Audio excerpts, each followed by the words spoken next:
Hello guys, आप सभी का स्वागत है। I married my father in law के इस पार्ट में। कार बहुत ही ज़्यादा तेज रफ्तार में चल रही होती है और जनहाउ कहता है मिस्टर सन से 100 मीटर बाकी है मिस्टर सन। तो मिस्टर सन कहते हैं हाँ, और जनहाउ कहता है मैं आपका फिनिशिंग लाइन पे इंतज़ार करूँगा। तभी मिस्टर सन का नाम लेके कोई बुलाता है। मिस्टर सन उधर देखते हैं तो वहाँ फूजियाओ की कार होती है और उस कार के अंदर फूजियाओ बैठा होता है, जो कि मिस्टर सन से कहता है ध्यान देना, अब केवल एक अंतिम स्प्रिंट बाकी है। कम ऑन सन, मुझे मत खोना। मिस्टर सन फूजियाओ को देख के चौंक जाते हैं, फिर उसकी कही हुई बात याद करते हैं कि जब उसने कहा था हम फिर मिलेंगे, क्योंकि आप इस तरह से अलविदा नहीं कहना चाहेंगे, है ना। फिर मिस्टर सन फूजियाओ का नाम लेते हुए कहते हैं अच्छा ऐसा है, निसंदेह मैं आपसे नहीं हारूंगा। यह कह के अपनी कार और तेज भगाने लगते हैं। फिनिशिंग लाइन के करीब पहुंच जाती है। कहते हैं मैं केवल आपको हरा के पीछे छोड़ना चाहता हूँ। क्या मैं अपने भविष्य का आनंद ले सकता हूँ, मेरा फ्यूचर। वो फिनिशिंग लाइन के करीब पहुंचते हैं, जहाँ पे वो देखते हैं जनाउ कह रहा होता है मिस्टर सन कम ऑन। तभी मिस्टर सन इस रेस को जीत जाते हैं और मुस्कुराते हुए फूजियाओ की ओर देख के कहते हैं मैं जीत गया, मैं आपसे आगे हूँ। फिर वो फूजियाओ की कार को देखते हैं, जो कि वेनिस होने लगती है, और फूजियाओ भी मुस्कुराते हुए उनसे कहता है, जो कि मिस्टर सन नहीं सुन पाते। फिर वो फूजियाओ को ढूंढते हुए कहते हैं क्या उसने कुछ कहा। और कमेंटर कमेंट कर रहे होते हैं 5 घंटे 3 मिनट और 22 सेकंड में तियाने ने फिनिश लाइन तक दौड़ पूरी की है। यह इस रेस में सबसे लंबा समय है, एक नया रिकॉर्ड। हालांकि वह अभी भी पूरे रेस में सबसे सम्मानित रेसर हैं। और हम जनाओ को देखते हैं, जो कि मिस्टर सन के पास भागते हुआ के कहता है मिस्टर सन, और मिस्टर सन अपनी कार से निकल के कहते हैं जैनहाउ। फिर जैनहाउ मिस्टर सन को गले लगा के कहता है बहुत बढ़िया, आप दुनिया के सबसे अच्छे रेसर हैं मिस्टर सन, आप मेरे प्राइड हैं। और गाओजेन ये सब स्क्रीन पे बैठ के देख के कहता है हमें ये सब सहना पड़ा, क्योंकि स्थायी प्रशासन ने बिना अनुमति के अपनी नौकरी छोड़ दी। आप क्या सोचते हैं कि भी स्क्रीन की ओर देख के कहता है सूत्रों से पता चला है कि कुत्तों को एक निश्चित सीमा तक अपनी भावनाओं को व्यक्त करना होता है और ऐसा करना काफी है।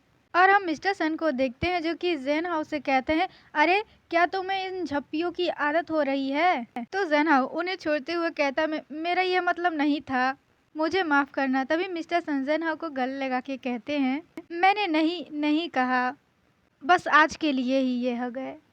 फिर जैनहाउ भी मिस्टर सन को गले लगाते हुए कहता है लेकिन बहुत सारे लोग हमें देख रहे हैं, क्या यह ठीक है। तो मिस्टर सन कहते हैं मुझे अपनी बाहों में छुपा लो। तो जैनहाउ कहता है क्या हम इसी तरह वापस लौटेंगे। तो मिस्टर सन कहते हैं रुको, मुझे अपने कपड़े उतारने दो। तो जैनहाउ कहता है क्या कहा, यह ठीक नहीं है। तो मिस्टर सन कहते हैं इडियट, मुझे अपना फेस छुपाना है। फिर वो दोनों अपना चेहरा छिपा के वहाँ से भागने लगते हैं और मिस्टर सन हंस रहे होते हैं। तो मिस्टर सन को एक आवाज़ सुनाई देती है मेरे लिए उसका देखभाल करने के लिए धन्यवाद सन, एंड गुड बाय। तभी मिस्टर सन रुक के पीछे देखते हैं, तो जैनहाउ पूछता है क्या हुआ है मिस्टर सन। तो मिस्टर सन कहते हैं मुझे लगा कि मैंने कुछ सुना। फिर दोनों एक दूसरे को देखने लगते हैं और जैनहाउ मिस्टर सन को स्टेयर कर रहा होता है। तो मिस्टर सन उसे देख के मुस्कुराते हुए कहते हैं कुछ नहीं। फिर दोनों वहाँ से भागते हुए जाने लगते हैं। तो जैनहाउ कहता है मिस्टर सन कल आप क्या खाना चाहेंगे, मैं ग्रोसरी का सामान लेकर आता हूँ। तो मिस्टर सन कहते हैं मैं तुम्हारे साथ चलूँगा। तो जैनहाउ कहता है कोई ज़रूरत नहीं है, आप घर पर ही आराम कर सकते हैं, मैं अकेला चला जाऊँगा। तो मिस्टर सन कहते हैं अपनी बकवास बंद करो, मैं भी चलूँगा। फिर एक साउंड सुनाई देती है इस बार मैं सचमुच कहना चाहता हूँ, गुड बाय। फिर सीन शिफ्ट होता है, जहाँ पे जैनहाउ टमाटर धोते हुए फ़ोन से आवाज़ आती है जैनहाउ सेन अब बिल्कुल अलग व्यक्ति की तरह क्यों दिखता है। वह भयंकर दिखता है और मुश्किल से बोलता है क्या मैंने कुछ गलत किया है। तो जैनहाउ कहता है ली तुमने उसे गलत समझा है, उसका कोई मतलब नहीं था, वह ऐसा ही है, वह हमेशा अहंकारी होने का दिखावा करता है। हो सकता है कि उसने आपको बहुत समय से नहीं देखा हो और वह कुछ भी कहने में शर्मीला हो। तो ली कहता है सच में। फिर उससे पूछो कि क्या वह आज रात मेरे पास मसाज के लिए आना चाहता है, और बात करके हम लोग फिर से एक दूसरे में घुल मिल जाएंगे। फिर जन्हाव कहता है मुझे नहीं पता कि वह कहाँ है। उसने कहा था कि वह खाना बनाने में मेरी मदद करेगा। और मिस्टर सन को देखते हैं जो कि चुपचाप निकल के वहाँ से अपने कमरे में आते हैं और कोई चीज़ सामान ढूंढने के चक्कर में पूरा का पूरा सामान इधर उधर करते हुए कहते हैं, अलमारी में इतनी गंदगी क्यों है? यह सारा सामान किसका है? यह किसका अंडरवियर है? कितना छोटा है? मुझे याद है कि मैंने इसे यहीं रखा था।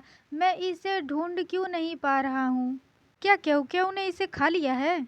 फिर मिस्टर सन जो चीज़ ढूंढ रहे थे उन्हें वो मिल जाता है। वो ढूंढ क्या रहे थे? उनका टूटा हुआ दांत जो ज़ेनहाउ ने गलती से उखाड़ लिया था। और उस दांत को अपने हाथ में लेके कहते हैं, ये दांत जब मैं 19 साल का था तब मेरा एक सपना था। मेरे जागने के बाद दांत बाहर निकल आया।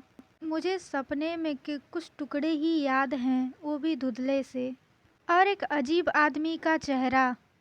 जागने के बाद मैंने फू जियाओ की मौत की खबर सुनी। मैं तब से अंधेरे में रह रहा था। किसी ने मुझे नहीं बताया कि बाहर कैसे निकला जाए।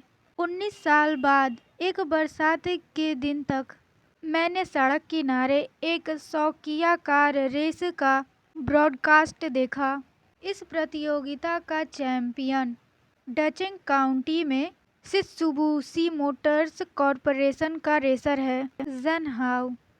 क्या मैं सचमुच अपने सपने में देखे गए आदमी से हकीकत में मिलूंगा?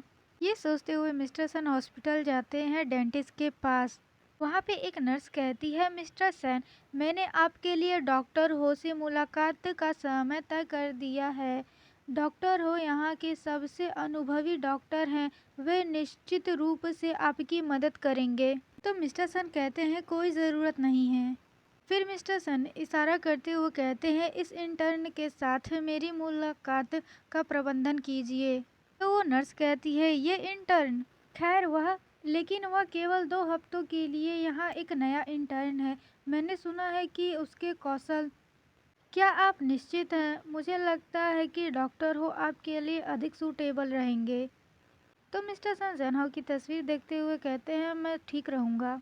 मैं चाहता हूँ कि वह मेरा दांत निकाल दें।